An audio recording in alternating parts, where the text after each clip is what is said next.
कौन उनकी कुर्सी पर रहेगा। देखिए, नीतीश कुमार और उनके स्वास्थ्य, ये दोनों से अलग एक और कहानी है। और कहानी ये है कि नीतीश कुमार सोते जगते, देखिए वो जीते हैं बिहार की राजनीति को, सत्ता को वो जीते हैं। नऊ बढ़िया है, नहीं बढ़िया है, नीतीश से बढ़िया है। तो नीतीश कुमार ने ये परंपरा कायम की है। अब बीमारी की जो बात है, निश्चित रूप से उम्र हुआ है तो बीमारियां तो उनके इर्द गिर्द घूमेंगी ही घूमेंगी, लेकिन 2029 तक, या ये कह लीजिए कि 2030 के लोकसभा चुनाव तक नीतीश कुमार बहुत मजबूती के साथ राजनीति में टिके रहेंगे। तो जैसे मान लेते हैं कि आप देखिएगा कि आपको किसी जगह जाना हो किसी काम से, 2-4 महीना के लिए, 1 महीना के लिए, 2 महीना के लिए, या 17 महीना के लिए, तो आप करते क्या हैं, पहले चेक कर लेते हैं कि मेरे घर में सब कुछ ठीक ठाक है ना। अच्छा, उनका मन क्या है, उनका मन क्या है, वो क्या खोज रहे हैं, उनको क्या जरूरत है। 17 महीना नहीं रहेंगे तो इन लोगों को जो चाहिए वो सब कैसे पूरा होगा। रैपर खोला था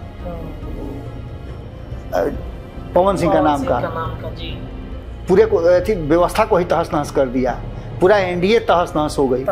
और सिर्फ वही नहीं हुई, पूरा इलाका ही तहस नहस हो गया। तो इसी तरह से एसके सिंह उस रैपर की तरह है, जो इसमें गिफ्ट तो है अंदर में, लेकिन रैपर किया हुआ है। पैनोरमा ग्रुप, जो सोचता है वो करता है। नमस्कार, भारत लाइव देख रहे हैं आप, और ये मुद्दे की बात है। मुद्दे की बात में बाबा के साथ एक बार फिर हम आप सभी दर्शकों के बीच हाजिर हैं। बिहार में जब जब नीतीश कुमार की तबीयत पर सवाल खड़े होते हैं, जब जब लगता है कि नीतीश कुमार की तबीयत अब नासाज हो गई है, नीतीश अब बिहार में राजनीतिक रूप से बहुत ज़्यादा सक्रिय नहीं है, तब तब नीतीश कुमार के कुर्सी पर सवाल उठने शुरू हो जाते हैं कि नीतीश की कुर्सी कौन संभालेगा। बिहार में आने वाले 2025 के नवंबर के महीने में चुनाव होंगे विधानसभा के। उससे पहले बिहार में 4 जगहों पर उपचुनाव होने वाले हैं, और इस उपचुनाव में क्या नीतीश कुमार प्रचार प्रसार करने के लिए जा रहे हैं? क्या नीतीश कुमार अपनी पार्टी जनता दल यूनाइटेड इन 4 सीटों में कहीं पे भी एक सीट मिले, हालांकि चर्चा एक सीट की है कि वो वहाँ पर अपना प्रत्याशी दे रहे हैं, तो ये नीतीश कुमार के ऊपर सब कुछ डिपेंड करता है कि कैसे वो प्रचार प्रसार करने के लिए जाएंगे, जनता दल यूनाइटेड को मजबूत करेंगे, प्रचार में जाते हैं कि नहीं जाते हैं, क्या होता है, सब कुछ डिपेंड करता है उनके तबीयत और उनके मिजाज पर। तो इसमें कुर्सी की बात कहाँ से आ गई? कुर्सी की बात इसलिए कि 25 चुनाव से पहले कई लोगों के नाम आगे किए जा रहे हैं। इन लोगों में छुपा हुआ है नीतीश का असली उत्तराधिकारी कौन होगा, यही तो मुद्दे की बात है। इसी पर चर्चा करेंगे। बाबा हमारे साथ जुड़ गए हैं कि बाबा, ये चर्चा है कि अगले 30 दिन के भीतर ही नीतीश का कोई ऐसा उत्तराधिकारी होगा जो सबके सामने चला आएगा। उसके नाम की चर्चा भी तेज हो गई है। क्या है पूरा माजरा, क्या है? रत्नेश, सबसे पहले तो हम वहाँ से शुरुआत करेंगे जहाँ आपने कहा कि नीतीश कुमार अस्वस्थ हो जाते हैं तो चर्चा शुरू हो जाती है कि नीतीश का उत्तराधिकारी कौन होगा, कौन उनकी कुर्सी पर रहेगा। देखिए, नीतीश कुमार और उनके स्वास्थ्य, ये दोनों से अलग एक और कहानी है। और कहानी ये है कि नीतीश कुमार सोते जगते, देखिए वो जीते हैं बिहार की राजनीति को, सत्ता को वो जीते हैं। और जब कोई व्यक्ति, जैसे हम लोग काम करते हैं, तो हम लोग काम करते हैं तो हम लोग इसलिए नहीं काम करते हैं कि हम पत्रकारिता करते हैं। हम लोग पत्रकारिता को अपना धर्म, पैशन बना करके करते हैं, इंजॉय करते हैं पत्रकारिता को। इसलिए हम लोग तथ्यों को बहुत बेहतरी से रख पाते हैं, और ये लालच नहीं रहता है कि कोई कुछ दे देगा तो उसके बदले में उसका खबर हम कर देंगे। इन सब चीज़ों से हम लोग बिल्कुल अलग हैं। यही कारण है कि हमारे यहाँ बहुत सारे लोग टिक भी नहीं पाते हैं, क्योंकि उनको लगता है कि भाई यहाँ तो 58-54 वसूल होगा नहीं। तो इसलिए हमारे यहाँ बहुत सारे लोग, अच्छा दूसरी चीज़ कि हम लोग किसी का माउथ पीस भी नहीं बन सकते हैं, ये भी एक चीज़ है। नीतीश कुमार को लेकर के हम हमेशा क्रिटिक रहे हैं। क्यों नहीं हो क्रिटिक? पत्रकारिता का सबसे पहला धर्म होता है कि सरकार की नीतियों का मीन मेख निकाले, क्या कमियां रह गई हैं, जनता को क्या नहीं मिल रहा है। और ये जब खोजने चलते हैं हम लोग, तो नीतीश कुमार में बहुत सारी अच्छाइयों के साथ कुछ की कमियों को भी हम उजागर करते हैं। नीतीश कुमार में एक कमी सबसे बड़ी है, जो उनकी ताकत है वो है उनका सत्ता में बने रहने का स्वांग। जिस तरह से वो अपना एक्ट करते हैं सत्ता में बने रहने के लिए, कभी इधर चले जाएं कभी उधर चले जाएं। एक बहुत पुरानी बात मुझे याद आ रही है रत्नेश, मैंने कहीं संपादक नमन मिश्रा जी के साथ बातचीत में कहा था कि लोग कहते हैं कि सत्ता का एक और जो कहा जाता फॉर्मूला है कि सत्ता को बदलते रहना चाहिए। तो सत्ता को जब बदलते रहना चाहिए तो कहीं ना कहीं एक बात तो साफ नजर आती है कि सत्ता को बदलते रहना चाहिए, यानी कि एक सरकार को 5 साल तक रखे उसके बाद चेंज दूसरा चेंज कर दे। नीतीश कुमार उससे भी फास्ट हैं, वो 5 साल में 2 बार चेंज कर लेते हैं। आप अपने से आप यही नहीं कीजिएगा, अच्छा बीजेपी को नहीं दे देंगे, एनडीए को नहीं देंगे तो महागठबंधन को देंगे। एनडीए में भी रह के देख लेते हैं, महागठबंधन में रह के देख लेते हैं। दोनों में कौन आपको अच्छा लगा आप खुद डिसाइड कीजिए। फिर अगले चुनाव में 2 बार हम उलट पलट के भाई दिखा दिए, अब किसको दीजिएगा देखिए। तो भैया सबसे बढ़िया नीतीश है, नऊ बढ़िया है, नहीं बढ़िया है, नीतीश से बढ़िया है। तो नीतीश कुमार ने ये परंपरा कायम की है। अब बीमारी की जो बात है, निश्चित रूप से उम्र हुआ है तो बीमारियां तो उनके इर्द गिर्द घूमेंगी ही घूमेंगी, लेकिन 2029 तक या ये कह लीजिए कि 2030 के लोकसभा चुनाव तक नीतीश कुमार बहुत मजबूती के साथ राजनीति में टिके रहेंगे। इसकी शुरुआत भी उन्होंने कर दी और इसके लिए उन्होंने अपने आप को तैयार भी कर लिया है। आप देखे होइएगा कि इधर लगातार 6 महीना पहले की बात कर लीजिए तो मीडिया से कितना फ्रेंडली थे वो। बुला बुला करके कहते थे कि अच्छा आप लोग हमको नहीं दिखाइएगा, आप लोग अभी दिन दुनिया ठीक से पलट देंगे। बहुत सारी बात करते थे, बहुत इंजॉय करते थे मीडिया से बात करने। लेकिन अचानक से उन्होंने मीडिया से बात करना बंद कर दिया। जब मीडिया से बात करना बंद कर दिया तो इसके मायने आप क्या निकालते हैं?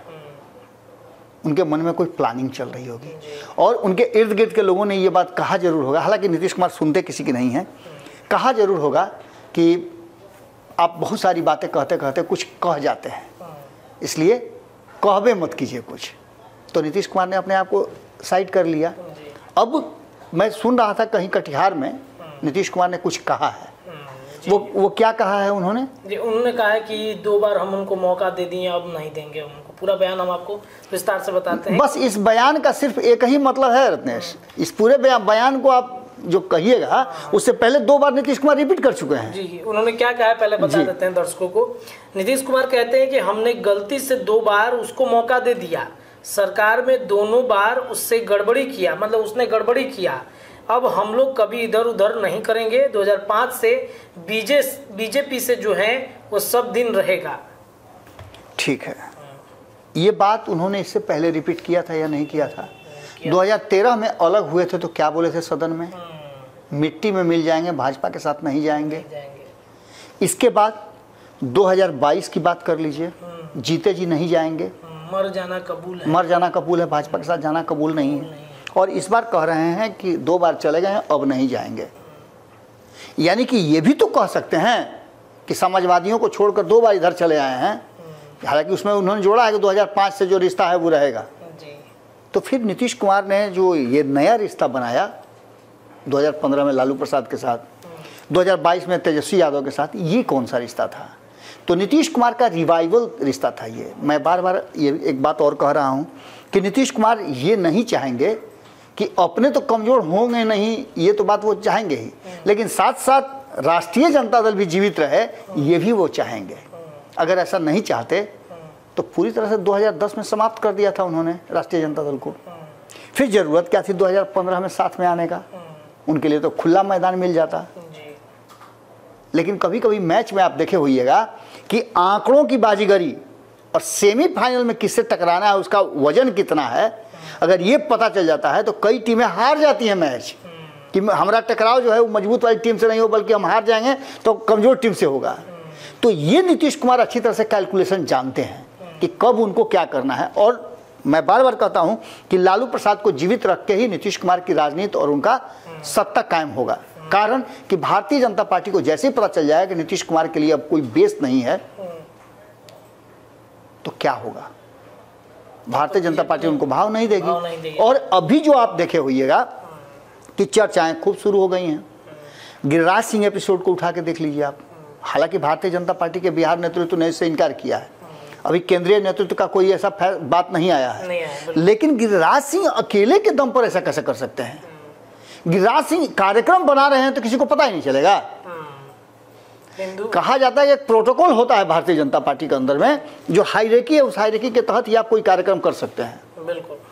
अपने मन से कोई कार्यक्रम कीजिएगा तो आप पर कार्रवाई होगी। तो क्या बिहार में जिस तरह का उन्होंने हिंदू सम्मान यात्रा, स्वाभिमान यात्रा का जो उन्होंने अनाउंसमेंट किया है, उस अनाउंसमेंट के साथ क्या नीतीश कुमार खड़े होंगे? असंभव, क्योंकि नीतीश कुमार की तरफ से बयान भी आ गए हैं। अब ऐसी स्थिति में नीतीश कुमार को लेकर के एक चर्चा जरूर चलने लगी है कि क्या भारतीय जनता पार्टी चाहती है कि नीतीश कुमार का विकल्प, उनका उत्तराधिकारी हम अपने तरफ से दें। लगातार आप देख रहे होंगे कि एक चर्चा ये चल रही तो दूसरी चर्चा चल रही है कि जिस सम्राट चौधरी के घर पर जाकर के उन्होंने एक ही दिन में दोनों उप मुख्यमंत्री के यहाँ चले गए, एक के यहाँ पूजा में गए तो दूसरे के यहाँ पूजा में गए, गृह प्रवेश में गए, दोनों जगह जाकर के पूरा आए। तो नीतीश कुमार कभी कभी होता क्या है ना कि जब आप कहीं जाते हैं तो जैसे मान लेते हैं कि आप देखिएगा कि आपको किसी जगह जाना हो किसी काम से 2-4 महीना के लिए, 1 महीना के लिए, 2 महीना के लिए या 17 महीना के लिए, तो आप करते क्या हैं? पहले चेक कर लेते हैं कि मेरे घर में सब कुछ ठीक ठाक है ना। अच्छा, उनका मन क्या है, उनका मन क्या है, वो क्या खोज रहे हैं, उनको क्या ज़रूरत है। 17 महीना नहीं रहेंगे तो इन लोगों को जो चाहिए वो सब कैसे पूरा होगा? इस बात को लेकर के नीतीश कुमार चेक करने गए होंगे। अच्छा, 17 महीना फिर जाना है, अब तो 17 महीना भी नहीं है, अब तो 11-12 महीना है, तो 11-12 महीना में ये सब क्या करेंगे, यहो समझ लेते हैं। नीतीश कुमार निश्चित रूप से जाने के पीछे, चलिए हम मान लेते हैं कि कुछ नहीं है, लेकिन कहीं ना कहीं नीतीश कुमार की उसमें भी एक रणनीति है। एक सज्जन आपसे बात कर रहे थे, मैं पता नहीं कि आप कौन थे, क्या थे, हम नहीं जानते हैं, लेकिन आप स्पीकर पर बात कर रहे थे और हमारे यहाँ तो अक्सर आप देखिएगा कि हर कोई स्पीकर पर ही बात करता है। तो उस दरमियान जो बातें निकल करके दिल्ली से सामने आ रही थी, दिल्ली से वो बात कर रहे थे आपसे, तो बातें जो निकल के सामने आ रही थी वो बहुत हद तक हमारी खबरों का एक तरह समझिए तो वो निचोड़ था। लेकिन सबसे बड़ी बात यह है कि नीतीश कुमार जिस मजबूती के साथ, जिस स्वास्थ्य की स्थिति के साथ हैं, कहा यह जा रहा था कि नीतीश कुमार जाएंगे लंदन में इलाज कराने, कहाँ गए? नहीं गए। उसके बावजूद भी, नहीं जाने के बावजूद भी नीतीश कुमार अपने सारे दिनचर्या को पूरा कर रहे हैं। कहीं भी जाना हो तो वो जाने से हिचक नहीं रहे हैं, चाहे हवाई सर्वेक्षण करना हो या रोड के माध्यम से जाना हो। कार्यक्रम आज ही देखिए, हर कार्यक्रम के लिए वो तैयार हैं, रखे हुए हैं अपने आप को। अब ऐसी स्थिति में 2 बातें यहाँ से सामने आती है, जो हमने कहा है कि नीतीश के उत्तराधिकारी की रेस शुरू हो चुकी है। निश्चित रूप से सभी को इस बात का इंतजार है कि वो अवस्था धीरे धीरे आनी शुरू हो चुकी है। और यही आप देखिएगा कि चाहे जब भी आ जाए, लेकिन नीतीश कुमार को लेकर के जो वर्तमान परिस्थिति बनी है कि अपने अपने हिस्से से सभी उत्तराधिकारी की रेस में शामिल होते चले गए हैं। जैसे पूर्व में कहा कि कई ऐसे चेहरे हैं, बिल्कुल, जो मतलब आने वाले समय में हो सकता है कि वो आगे आ जाए। निश्चित रूप से भारतीय जनता पार्टी के बारे में तो नहीं कहा जा सकता है, क्योंकि भारतीय जनता पार्टी रैंडम किसी को सेलेक्ट कर लेती है। अब जब बात चर्चा की होती है तो नीतीश कुमार ने अब तक भारतीय जनता पार्टी को उस लायक छोड़ा ही नहीं, या उस लायक होने नहीं दिया। भारतीय जनता पार्टी हिम्मत नहीं जुटा पाई कि नीतीश के समकक्ष किसी नेता को खड़ा करें। सुशील मोदी मैनेज किया करते थे, वो भी नीतीश कुमार के कुर्सी के तरफ कभी जाते भी थे ना उस बगल से, तो ऐसे जो घोड़ा अब देखिएगा ना, बग्घी में घोड़ा जब जोता जाता है तो देखिएगा ऐसे उसको लगा दिया जाता है कि वो दाएं बाएं ना देखे, वो सीधा देखे। वैसे ही जब तक सुशील मोदी रहे नीतीश कुमार के साथ, तब तक उनके कुर्सी के पास जाते थे तो ऐसे लगा के जाते थे, कुर्सी की तरफ नहीं देखते थे वो। यही कारण है कि इतना लंबा समय तक चला शासन। जहाँ जहाँ थोड़ा सा भी दाएं बाएं हुआ भारतीय जनता पार्टी का कोई भी एंगल, तो नीतीश कुमार ने अपने आप को बदल लिया।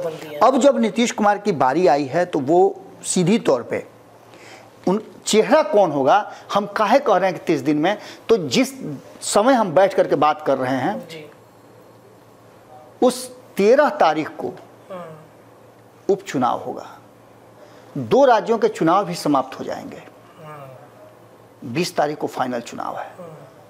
एक जगह दो चरण में है, एक जगह एक चरण में है। महाराष्ट्र में एक चरण जी, तो झारखंड में 20 तारीख को चुनाव खत्म हो जाएंगे।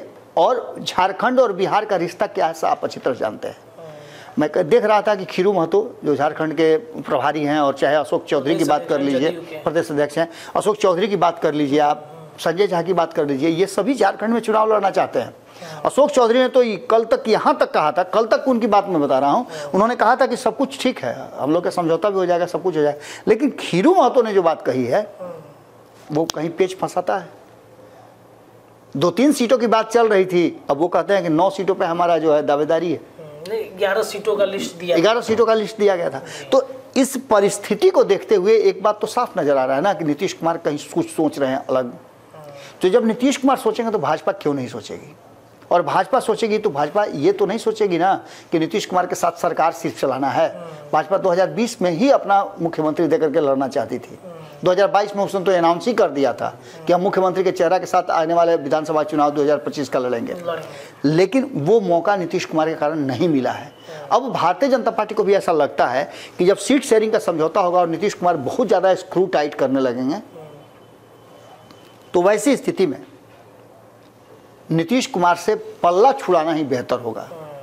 दूसरी तरफ नीतीश कुमार भी ये बात समझ रहे हैं, मैं कई बार कह चुका हूं कि प्रशांत किशोर को जितना समय दिया जाएगा उतना मजबूत होंगे, उतना ग्रो करेंगे। और इन 4 सीटों के उपचुनाव में भी उन्होंने अपना सिक्का उछाल दिया है। अब वो सिक्का हेड है कि टेल है वो तो बाद में पता चलेगा, जब 23 तारीख को रिजल्ट होगा तो। लेकिन उन्होंने सिलेक्शन गजब का किया है। ये मान लेते हैं हम कि चलिए जिन उम्मीदवारों को, अब जैसे एसके सिंह को उन्होंने सेलेक्ट किया है तरारी से, एसके सिंह को कोई नहीं जानता है, लेकिन एसके सिंह तरारी को जानते हैं क्योंकि वहाँ के रहने वाले हैं जी। और आप जानते हैं कि जब कोई भी चीज़ रैप किया हुआ हो तो उत्सुकता ज़्यादा होती है उसको खोलने की। ये बात महसूस किए हैं, कभी गिफ्ट आपको मिला है तो आप देखे हैं कि उसको अब खोलने की उत्सुकता कितनी होती है। बर्थडे का केक उधर हटाओ नहीं यार, पहले गिफ्ट देखने दो क्या है इसमें।